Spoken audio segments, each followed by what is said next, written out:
What's up guys, we're here at nandito tayo ngayon sa Glorieta Activity Center dito sa Makati para sa grand launch ng next generation Toyota Tamaraw. At hindi nga sila nagbibiro kapag sinabi nilang grand launch dahil nilaunch nila ito sa 7 iba't ibang lugar sa bansa ng sabay-sabay. Alam niyo ba na 48 years ago, December 1976, dito sa Pilipinas unang nilabas ang Tamaraw? Yes, mas nauna pa ito kaysa sa Indonesia which was launched on June 1977. Available ito bilang high-side pickup na may bubong o kaya ay jeepney version.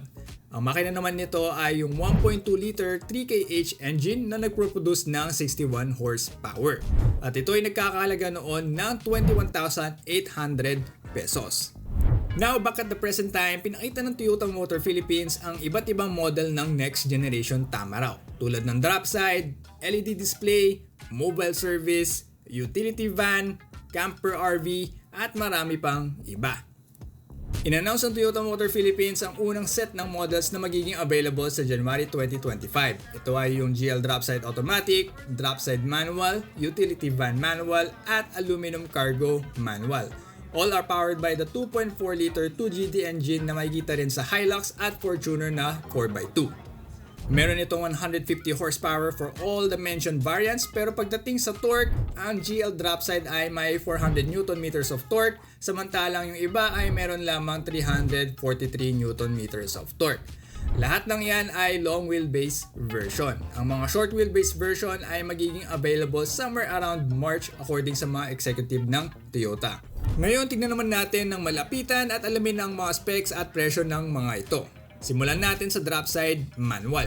Meron itong halogen headlamps, all black front grille and bumper, steel wheels wrap in 195 R14C tires. Tapos sa taas naman ng cab, meron itong abang para sa roof rack o crossbars. So hindi mo na kailangan magbutas kung magkakabit ka ng mga accessories na ito. Sa likod naman, meron kang 3 side panel access na may lashing hooks o talian. Meron itong haba ng 2.4 meters at lapad ng 1.7 meters. At kaya nitong magkarga ng 1,110 kilograms. Lastly, meron itong mga side steps para madaling ma-access ang cargo bed. For the suspension and brakes, meron itong double wishbone coil spring and disc sa harap at rigid leaf spring naman at drum sa likod. Sa interior naman, meron itong 3-spoke steering wheel, basic 2-din audio na may AM, FM radio, Bluetooth and USB connectivity, single manual climate control at bench type seat para sa passenger. For safety, meron lamang itong 3-point ELR seat belts. Ang 2.4 liter long wheelbase dropside manual ay nagkakahalaga ng 937,000 pesos. Tignan naman natin ngayon yung utility van manual. So pretty much parehas lang ito sa dropside pero ang pinagkaiba obviously ay yung likod. Meron itong foldable bench seats na may seating capacity of 12 packs, grab rails at rear air conditioning system. Ang 2.4 liter long wheelbase utility van ay nagkakahalaga ng 1,142,000 pesos.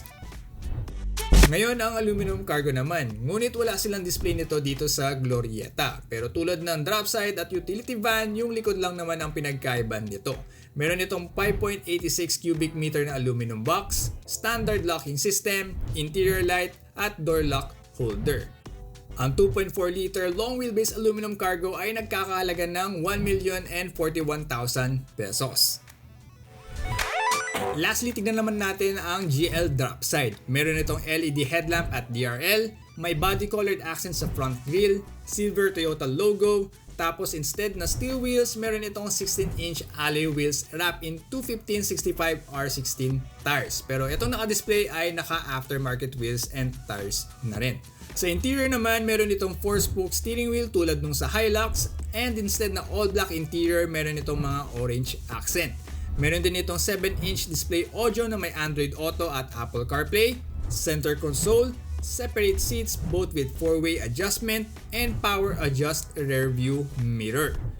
For safety, meron itong SRS airbags for driver and passenger, 3-point seat belts with pre-tensioner and force limiter, anti-lock brake system, and electronic brake distribution. Ang GL Dropside Automatic ay nagkakahalaga ng 1,075,000 pesos. Ang mga nabanggit na model ng Tamaraw ay magiging available next year January 3, 2025. Samantalang yung ibang conversions tulad ng camper RV, LED display, short wheelbase version ng drop side, utility van, aluminum cargo at iba pa ay ilalabas sa 2025. Pagkatapos makita yung mga available na models, most likely isa ka sa mga magtatanong o maghahanap ng FX version o yung 5-door na Tamaraw. Ayon sa mga executive ng Toyota noong Tamaraw Presscon, may posibilidad nilang gawin itong ngunit wala silang bilanggit na date o kung kailan. For now, abangan na lang natin. Ang next generation Toyota Tamaraw ay lokal na gagawin sa Santa Rosa plant. Bukod sa magbibigay ito ng trabaho sa mga Pilipino, ang muling pagbabalik ng Toyota Tamaraw ay nakatulong rin sa pag-conserve ng Mindoro Dwarf Buffalo o Tamaraw, kung saan nanggaling ang pangalan ng Toyota Tamaraw. Nag-donate ang Toyota Motor Philippines Foundation ng bagong Tamaraw at 500,000 pesos para sa Bantay Tamaraw. Bukod dito, nag-pledge rin ng 3 million pesos ang TMPF para sa mga key program initiatives tulad ng Tamaraw Habitat Monitoring and Research at iba pa. That's pretty much it for the launch of the next generation Toyota Tamaraw. So what do you think about the new Tamaraw? I-comment nyo naman sa comment section. So if you find this video helpful, don't forget to like and share this and subscribe if you haven't.